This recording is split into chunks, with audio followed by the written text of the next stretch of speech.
نعمان بن ثابت رضی اللہ تعالی عنہ زید بن ابی انیسہ سے، اور وہ عائذ بن سعید بن عبداللہ المصری سے، اور وہ حضرت ابو درداء رضی اللہ تعالی عنہ سے روایت کرتے ہیں ان رسول اللہ صلی اللہ علیہ وسلم اخذ قطعة من حریر بیدہ، بے شک اللہ کے رسول صلی اللہ علیہ وآلہ وسلم نے ریشم کا ایک ٹکڑا اپنے ہاتھ مبارک میں پکڑا، وقطعة من ذہب بیدہ الاخری، اور سونے کا ایک ٹکڑا دوسرے ہاتھ مبارک میں پکڑا، ثم قال، پھر ارشاد فرمایا، ھذان حرام، یہ دونوں حرام ہیں، علی ذکور امتی، میری امت کے مردوں پر، میری امت کے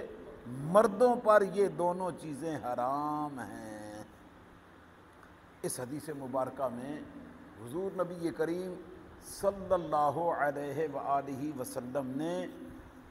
صحابہ کو اور ان کے ذریعے اپنی امت کو تعلیم فرمائی ہے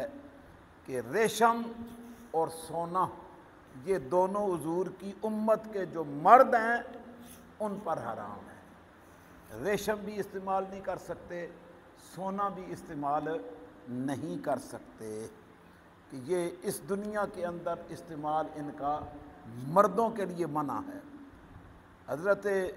عمر فاروق رضی اللہ تعالی عنہ کی ایک روایت ملتی ہے، مدینہ منورہ کے بازار میں کچھ ریشمی جبے بک رہے تھے، تو حضرت فاروق اعظم نبی پاک صلی اللہ علیہ وسلم کی بارگاہ میں عرض کرتے ہیں، یا رسول اللہ، یہ جبے آئے ہوئے ہیں بکنے کے لیے، ایک آپ بھی خرید لیں،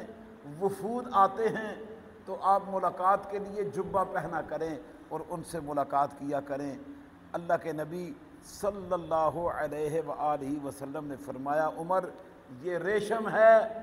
اور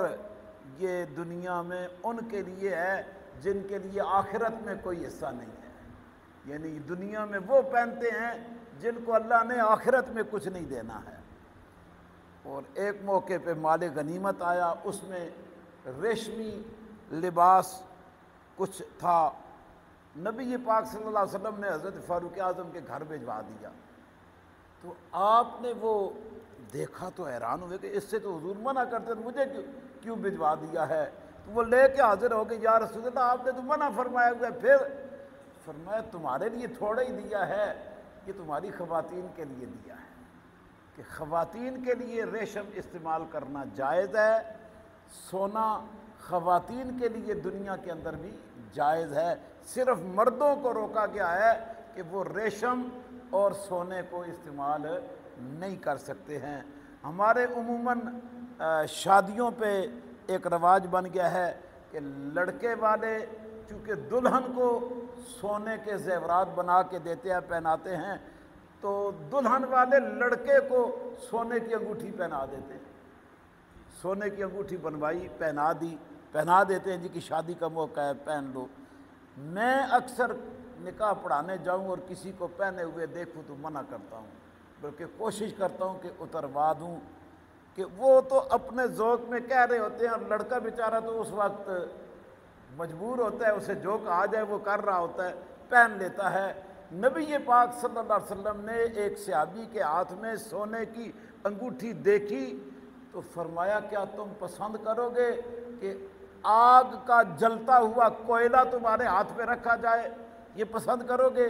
کہا، جی نہیں، میں تو نہیں، برداشت بھی نہیں کر سکتا، پسند بھی نہیں کروں گا۔ فرمایا، پھر یہ انگوٹھی اتار کے پھینک دو، کہ یہ تم یہی سمجھو کہ جلتا ہوا کوئلہ ہاتھ میں پکڑا ہوا ہے۔ انہوں نے اتار کے پھینک دی۔ رسول اللہ صلی اللہ علیہ وسلم تشریف لے گئے، بعد میں صحابہ اکرام نے کہا کہ یہ اٹھا کے گھر لے جاؤ، خواتین کو دے دو، وہ استعمال کر لیں۔ وہ فرماتے ہیں، جس شے کو میرے نبی نے کہا ہے اتار کے پھینک، میں نے پھینک دی ہے، اب میں اٹھا کے نہیں لے کے جاؤں گا۔ وہ اپنے گھر اپنی خواتین کے لیے بھی نہیں لے کے گئے کہ رسول اللہ نے پھینکوا دی تھی، اگر گھر لے جانے کے لیے رخصت دیتے تو فرماتے یہ گھر جا کے خواتین کو، آپ نے فرمایا پھینک دو، تو میں نے پھینک ہی دی ہے۔ یہ ہے ایمان اور یہ ہے حضور نبی کریم صلی اللہ علیہ وسلم کی تعلیمات پر عمل۔ تو وہ ماں باپ قیامت کے دن برداشت کر لیں گے، ساس سسر برداشت کر لیں گے کہ ان کے داماد یا بیٹے کے ہاتھ میں جہاں انہوں نے انگوٹھی پہنائے رکھی وہاں کوئلہ ڈال دیا جائے، ہاتھ جلتا رہے، تکلیف ہوتی رہے۔ تو اس لیے جس شے سے اللہ رسول نے منع کیا ہے ہمارے لیے منع ہونا ہی بہتر ہے، ہمارا باز آ جانا ہی بہتر ہے۔ چاندی کی 4.5 ماشے کی انگوٹھی کی رخصت ہے، اس سے زائد، اور ایک انگوٹھی پہننے کی رخصت ہے۔ کئیوں نے ہاتھ بھرا ہوا ہوتا ہے اور جتنے ملنگ بنے ہوئے ہوتے ہیں تو گلے میں بھی ڈالے ہوئے، ہاتھوں میں بھی 10 انگوٹھیاں پہنی ہوئی، کوئی شرن اس کی رخصت نہیں۔ ایک انگوٹھی امام اہل سنت نے فتاوی رضویہ شریف میں لکھا ہے 4.5 ماشے، اس سے زائد وزن بھی نہیں ہونا چاہیے۔ اتنی مقدار کی ایک انگوٹھی مرد کے لیے پہننا جائز اور درست ہے، اس سے زائد کی ضرورت نہیں ہے۔ تو آج کی حدیث سے جو ہم نے درس لیا ہے، سونا اور ریشم، نبی پاک صلی اللہ علیہ وسلم نے فرمایا میری امت کے مردوں پر حرام ہے، تو پھر حرام ہے۔ اللہ پاک ہمیں پیارے آقا صلی اللہ علیہ وسلم کی تعلیمات پر عمل کی توفیق عطا فرما دے۔